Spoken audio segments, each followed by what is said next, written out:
Karen Frankel coming to you from Perth at 4 o'clock on a Friday afternoon in Perth, Australia, and I'm here to get you all drawing. I thought I would go over the basic proportions that we all need to look out for. So I'm not actually going to be drawing a portrait today.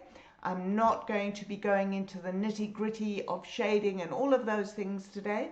I am simply going to give you some proportions to be aware of, and I'm sure you are aware of most of them, so it's just a reminder for that, but also some watch points to look out for, some pitfalls that people do out of habit, but if you watch out for them, then hopefully you'll know how to consider those. I will say right at the outset that these proportions only apply if the person is looking straight on at you and your eye levels are the same, okay? Because as soon as I'm going to take my glasses off for a second, you may have heard me say often, or when you've read books on doing portraits, that the eyes are halfway down.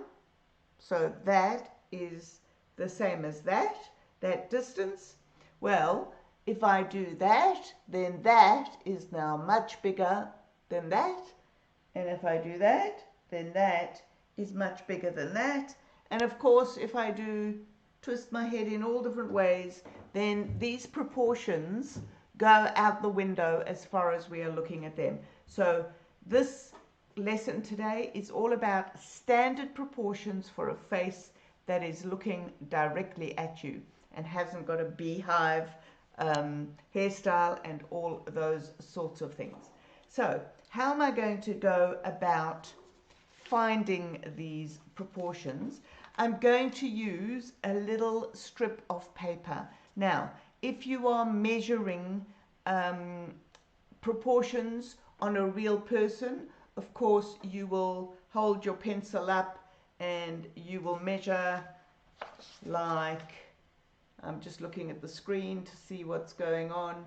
So if I put my pencil at the top of my head and I bring my thumbnail down and then I compare it to the lower bit, it's not exactly halfway, but it's near as damn it to halfway. Yep, there it is, it's halfway. Okay, so that's what you do when you've got a real person. But if you've got a photograph, actually I suppose I could work on both. If you've got a photograph, it is useful just to use a piece of paper, and you can use that piece of paper for when you're drawing as well. So if I measure there down to his eyes, and I'm just going to compare that, the first proportion to be aware of is that the eyes are halfway down. Usually when I do portraits, I start off with features. I don't put that oval in because it throws me out very often.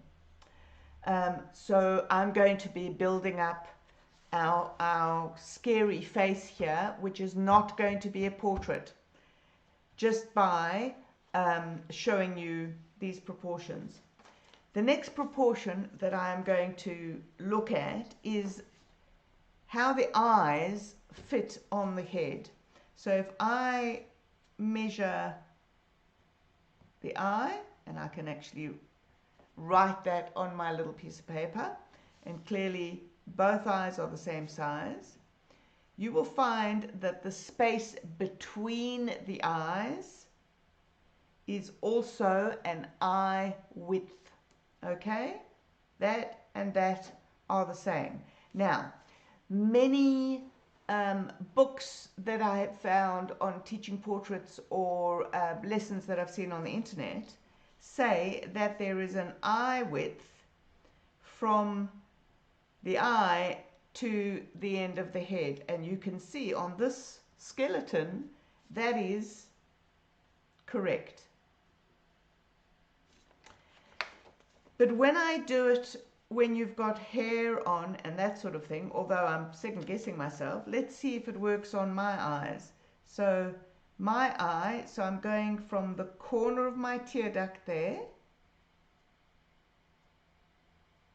to the corner of my eye, yes, and you can see my eyes are the same distance that way. Actually, that eye is slightly shorter, and so just to confirm, there's smudge going on. My eyes are an eye width apart. There's maybe a millimeter difference, okay? So that's when it comes to likenesses. These tiny, tiny variations are how you get an actual likeness. But for our general information, that's what I want to do. And you can see from that eye to the end of my head, it's not quite an eye width. So whether that's because my hair is there, in fact, if I extend my head through there, yep, it's an eye width. And on that side, now on that side, it's not an eye width. So I never take that one for granted, but it is a good sort of memory jogger. On our fictitious little imaginary head here, I'm starting to draw in the middle of my paper because the eyes are in the middle. So many people, if I show you the top of my book, many people start their eyes up there. So remember that you're going to start your eyes halfway down. And I am going to draw just a line across there to represent the distance of the eye. Okay, I am not drawing an eye.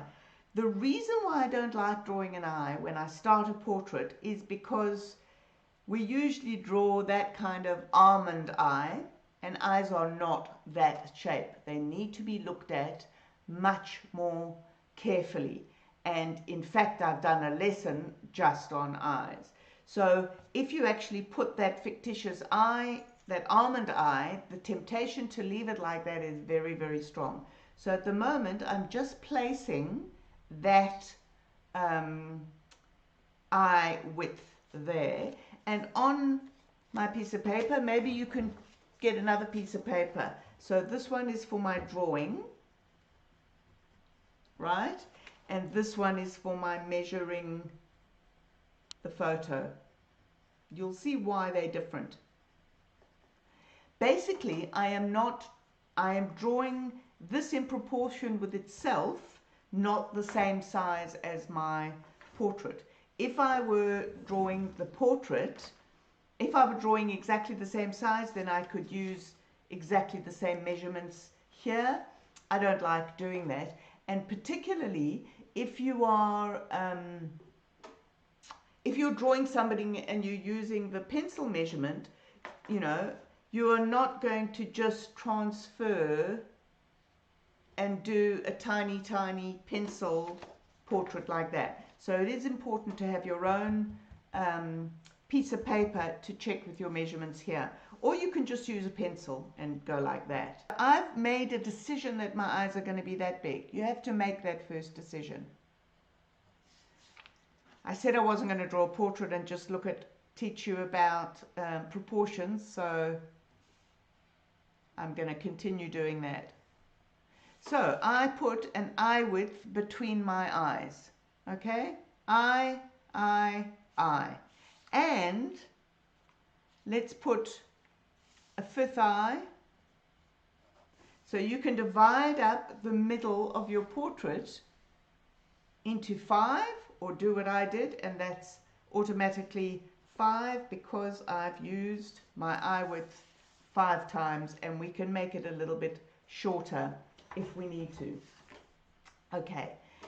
The next measurement is one that I have found useful. Actually, I've never tried it on this guy.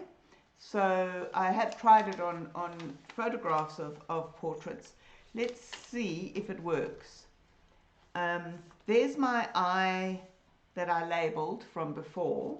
And generally speaking, yes, it does. I've turned my eye going down from the corner and not just across. And you'll see, hopefully, that the top of where the eye length is, it matches the top of the nostril. Yes. Okay. And that's something that I found. So if I look at my photograph and, oh, I've got lots of eyes. Now I'm getting confused because I've got two different photographs. But if I turn it that way, that is going to the top of my nostril. So the next measurement is down from the corner where your eye is, you're going to draw another line down like that. Remember, we're not drawing a portrait, we're just finding out about proportions. So where that eye ends, that's going to be the start of the nostril. If I use this and it is absolutely parallel to the side of the photograph, right? So I'm not turning it like that. I can see that pretty much, so that's on the corner of my eye. If I draw a line on top of that, you can see that the line pretty much goes to where the edge of the nose is. So it's flaring out a little bit. Remember that it's these tiny things that show the difference in likeness, but for our general proportions, think about this, because it's these things that we often fall into the trap of not doing well enough. Draw a line a bit further down so that I can get the width of the nose. A particular proportion for where the nostril, how big this section is, right? From, it looks like it's about half of an eye width down to the bottom of my nose. So it depends on, once again, different people. So let's go with half, another half.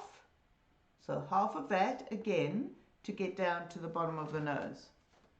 So this is my measuring one. So I'm going to go back to my drawing one and I'm going to literally fold it in half. You can guess. So I'm going half an eye width down, and that's going to be where the bottom is. So the bottom of my nose. So I'm going to do a flare of a nostril, back again, down to the bottom. I'm not drawing a very good nose. Remember I said I'm not drawing a portrait. Yeah, but it's the size. Yes, I often find that shape is a bit of a, you know, when you put a seagull in your picture, it kind of looks like that. Yeah? But we're only talking about proportions. So that's one eye, same as that. That's half of that. Yes. Okay.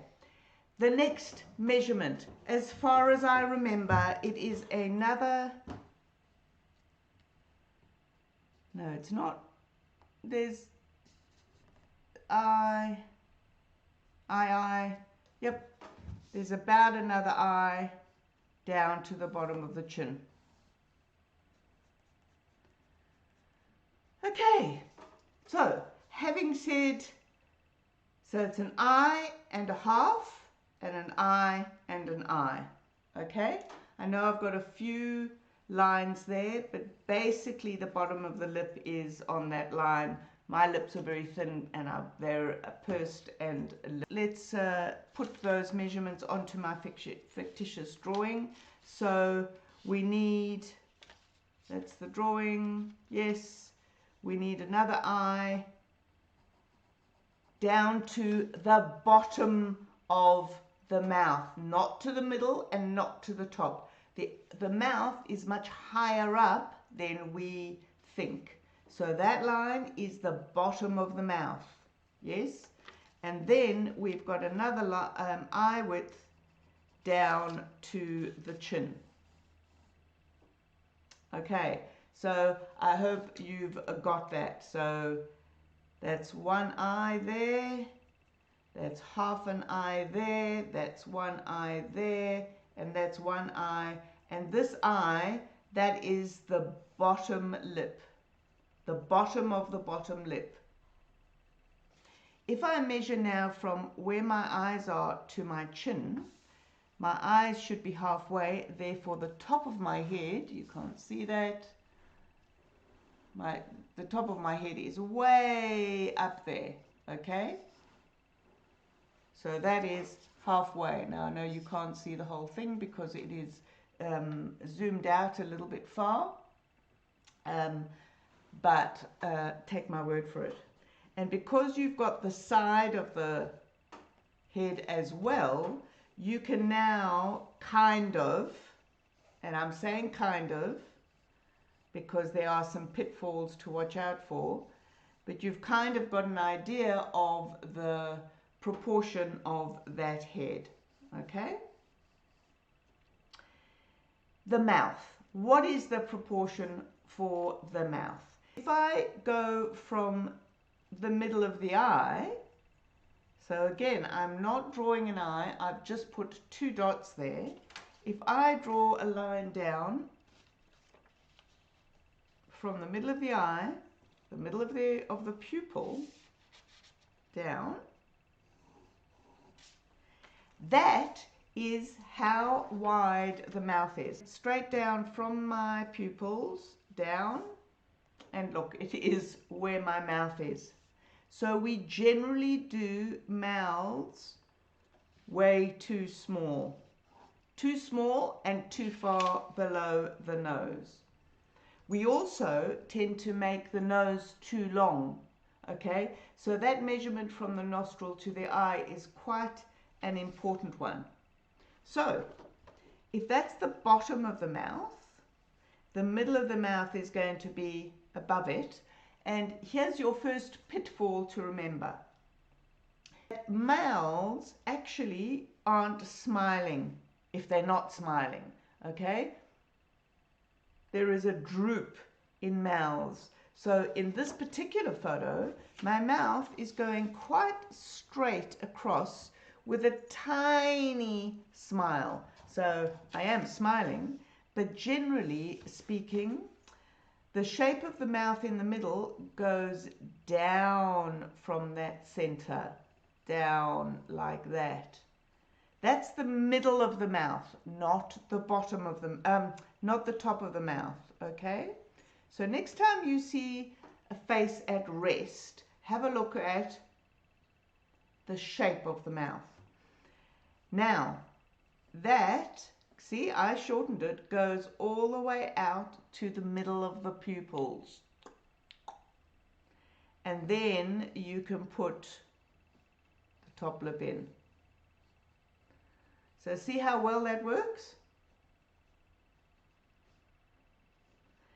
Usually the bottom lip doesn't look like it continues all the way to there. So if somebody's got lipstick on, you can see it all the way to there, but generally you can just see that part of the bottom lip. So that is the distance of your mouth. So that's your next proportion, okay? And you can see that the distance from the bottom to the chin is bigger than from the top to the nose. Don't forget about that. If you look at where the jaw is, or if you actually feel where your jaw is, and you put a line horizontally across from your jaw, so what I'm going to do is, that's where my jaw is turning in my photograph, yes? So the side of my face is coming down to there, and the turn of my jaw, where it starts going into my chin, is about there. Can you see how well below the mouth it is? Even if I go a little bit higher, it is still well below the mouth. What many people do is they come down to here and then they narrow the head like that. So that's a pitfall for you, that the jaw actually only turns about here relative to the mouth, just underneath. I suspect that my head is telling me that this is too short, but I've just realized that I'm actually not looking at this I'm looking at this with a bit of perspective. So if I look at it on the screen, I can see bird's eye view, and that'll help me better. So don't cut that jaw off too soon. It turns there. Does that make sense? I'm even cutting it off there. Don't do it. Jaws are quite square even if you haven't got a square jaw. And if you've got jowls, as you get older, you get this jowl, and then the jowl sort of is there. But we're not talking about that at the moment. So that was your next proportion you can see from the eyes dropping down. The next thing I want to point out to you is where your ears are. And most people draw ears way too small, and they also draw them way up here. Right? There's my little pixie ears drawn in. Does look a bit pixie-ish, doesn't it? I must admit I'm finding that way too wide. Remember me saying when I measured that it's not usually that wide? So I'm actually going to bring it in a little bit because I feel happier with that. If you put a straight edge, yes, Smudge. If you put a straight edge along the bottom of the ears, can you see that in this photograph, the bottom of my ears are below my nose? So generally speaking, it matches up somewhere with your nose. So it depends if your head is turned a little bit. If my head is turned right like that, then my ears, the top of my ears matches my eyes. If my head is like that, then my ears matches below my mouth. But facing forward, it is about at the bottom of your nose. And the top, if I imagine where the top of my ears are here, they usually, the top of your ears usually forms somewhere between your eyebrows and your eyelids, and the top of your eyes, usually around about your eyebrows. So ears are much bigger than you think they are. And they go from your eyebrow, and I'm going to talk to you about your eyebrow in a second. They go from eyebrow there to under the nose to there. And they are not like I drew there, unless you're Prince Charles. What I like to check with the brow is the distance from the eye to the brow and the shape that is formed here. So I like to look at that negative shape between the eyebrow and the eye, and that's how I measure. I didn't realize my eyebrows were so far above my eyes. If I look at my dad's portrait, he's looking down slightly, so the distance from there to there is bigger than that. He's also smiling, so you can see there's no distance, very much distance from his nose to his mouth, so he's definitely turned down a bit. And because of that, the eyebrow is right on top of the eyes. There's hardly any space between his eyebrow and his eyes. So you do need to observe that. But as a general proportion, the eyebrows, the distance there to the bottom of the chin is about the same as the width of the head at eye level. I'm going to tell you about 3 watch points. So watch points are pitfalls to watch out for. Many people, when they draw a portrait, add a neck that looks like that. And I'm here to tell you, and have a look at me, that if you feel behind your ears where your neck starts, it's right up. So if I go back to our picture here, look how wide my neck is. It's really, you need a strong, big neck to hold up your head. and therefore the neck sort of comes down from your ears, right? And it's there. It doesn't go in. It goes not straight down, but needs to be a good solid neck to hold up that head. Many people give a long neck and then they take the shoulders off here. But if you put a ruler across, particularly where my shirt is going round my neck there, so my shoulders are not dead straight, but even if you were taking it from the edge of my shoulder and you put a ruler across there, you will see that the neck is not that long. But if I go like that from there across, you can see that's well above the end of my chin. So if I go to me here, that is somewhere close to my chin. And the shoulders, let's say that's, you know, where the shoulder begins there as it hits the collar, you can see that is also around about chin level. So don't give this long neck. And the last bit of information is also about shoulders and neck. Usually we draw a head, we put a long neck on it, a long thin neck on it, and then we put shoulders on that look like that. Or we try to fit the shoulders in the picture because our paper finishes and we crunch up the shoulders. Whereas if you measure how wide the head is and you put a head width there, so that's a head width, that's a head width, so this is right to the edge. Your shoulders, your neck comes there and your shoulders actually go one head width away.